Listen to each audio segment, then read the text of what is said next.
పరుగులెత్తడం ఎందుకు? పరుగులెత్తండి ముందుకు. పూర్తి వివరాలకు చదవండి రేపటి సాక్షి దినపత్రిక. ఏపీ ప్రభుత్వానికి ఎన్హెచ్ఆర్సీ నోటీసులు ఇచ్చింది. అనకాపల్లి అనాథాశ్రమంలో విద్యార్థుల మృతి ఘటనపై సీరియస్ అయింది. అనకాపల్లి అనాథాశ్రమంలో 3 విద్యార్థులు మృతి చెందగా 37 మంది విద్యార్థులు అస్వస్థతకు గురయ్యారు.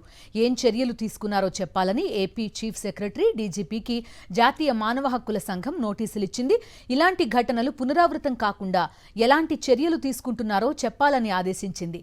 ఘటనపై 2 వారాల్లో నివేదిక పంపాలని ఆదేశించింది. ఏపీ ప్రభుత్వానికి ఎన్హెచ్ఆర్సీ నోటీసులు ఇచ్చింది. అనకాపల్లి అనాథాశ్రమంలో విద్యార్థుల మృతి ఘటనపై సీరియస్ అయింది. 3 విద్యార్థులు మృతి చెందగా 37 మంది విద్యార్థులు అస్వస్థతకు గురయ్యారు. దీనిపైన ఏం చర్యలు తీసుకున్నారో చెప్పాలని ఈ నోటీసులు ఇచ్చింది ఎన్హెచ్ఆర్సీ. పూర్తి డీటెయిల్స్ అందిస్తారు మా కరెస్పాండెంట్ వెంకటేష్ సిద్ధంగా ఉన్నారు. వెంకటేష్, చెప్పండి. జాతీయ మానవ హక్కుల సంఘం స్వయంగా నోటీసులు ఇచ్చిన ఘటన చూస్తున్నాం. ఎలాంటి వివరాలున్నాయి? ఏముంది నోటీసుల్లో? ఆంధ్రప్రదేశ్లో వరుసగా జరుగుతున్నటువంటి ఫుడ్ పాయిజన్ ఘటనలపైన జాతీయ మానవ హక్కుల సంఘం చాలా సీరియస్ అయింది.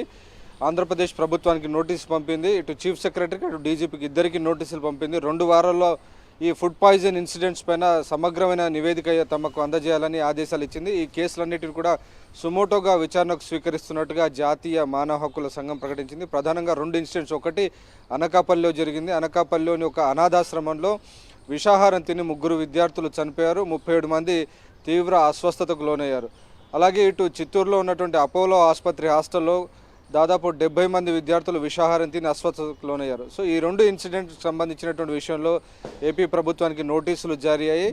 ప్రధానంగా ఈ ఘటనకు దారితీసినటువంటి కారణాలు ఏంటి, ఈ అనాథాశ్రమం కానీ మిగిలినటువంటి ఈ హాస్టల్స్ అన్నీ కూడా లీగల్ ప్రొవిజన్స్ ప్రకారం చట్టబద్ధంగానే నడుస్తున్నాయి, అందులో ఉన్నటువంటి ప్రొసీజర్స్ కానీ ఇవన్నీ కూడా మెయింటెనెన్స్ అంతా కూడా చట్ట ప్రకారం నడుస్తుందా లేకుంటే ఏమైనా లోపాలు జరుగుతున్నాయా అనేటువంటి విషయాలని ఖచ్చితంగా తమకు అందజేయాలని, అలాగే అందులో ఉన్నటువంటి అనాథాశ్రమంలో ఉన్నటువంటి విద్యార్థుల సంరక్షణకు ఎలాంటి చర్యలు తీసుకుంటున్నారో అవి చట్టబద్ధంగానే కొనసాగుతున్నాయా లేదా, ప్రభుత్వ పర్యవేక్షణ ఉందా లేదా, ఈ అంశాలకు సంబంధించినటువంటి వివరాలని కూడా ఎన్హెచ్ఆర్సీ కోరింది. అలాగే ఇటు చిత్తూరులో ఉన్నటువంటి అపోలో ఆసుపత్రి హాస్టల్లో జరిగినటువంటి ఇన్సిడెంట్ పైన కూడా చాలా సీరియస్గా రియాక్ట్ అయింది. 70 మంది మెడికల్ స్టూడెంట్స్ ఫుడ్ పాయిజన్ అయ్యి వారందరూ అస్వస్థతకు పాలైనటువంటి పరిస్థితి మనం చూసాం. సో ఆ నేపథ్యంలో అక్కడ ప్రొసీజర్స్ అనేవి సరిగ్గా ఫాలో అవుతున్నారో, హాస్టల్స్కి సంబంధించినటువంటి విషయాలపైన కూడా తమకు నివేదిక ఇవ్వాలని ఆదేశించింది.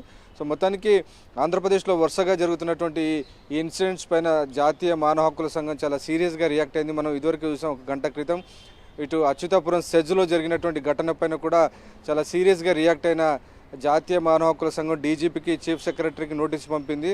ఇప్పటికీ ఈ ఘటనలో 17 మంది చనిపోగా చాలామంది ఇంకా ఐసీయూలో వారందరూ చికిత్స తీసుకుంటున్నటువంటి పరిస్థితి చూస్తున్నాం. సో చట్టపరమైనటువంటి నిబంధనల ప్రకారం అక్కడ జరుగుతున్నాయా లేదా, అసలు చట్టబద్ధమైనటువంటి పాలన జరుగుతుందా లేదా, వాటన్నిటిని నియమ నిబంధనలు పాటిస్తున్నారా లేదా, దీనికి సంబంధించినటువంటి వివరాలన్నీ కూడా ఏపీ ఈ ప్రభుత్వాన్ని కోరింది. ఎన్హెచ్ఆర్సీ దీనికి సంబంధించినటువంటి సుమోటో కేసులు 3 సుమోటో నోటీసులు ఇచ్చింది. సుమోటో కేసులు చేసింది. ఒకటి అచ్యుతాపురం సెజ్, రెండోది అనకాపల్లి అనాథాశ్రమం సంబంధించి, అలాగే ఇటు చిత్తూరులో ఉన్నటువంటి అపోలో ఆసుపత్రి. సో ఈ 3 ఇన్సిడెంట్స్ పైన ఈరోజు ఏపీ ప్రభుత్వానికి నోటీసులు పంపింది.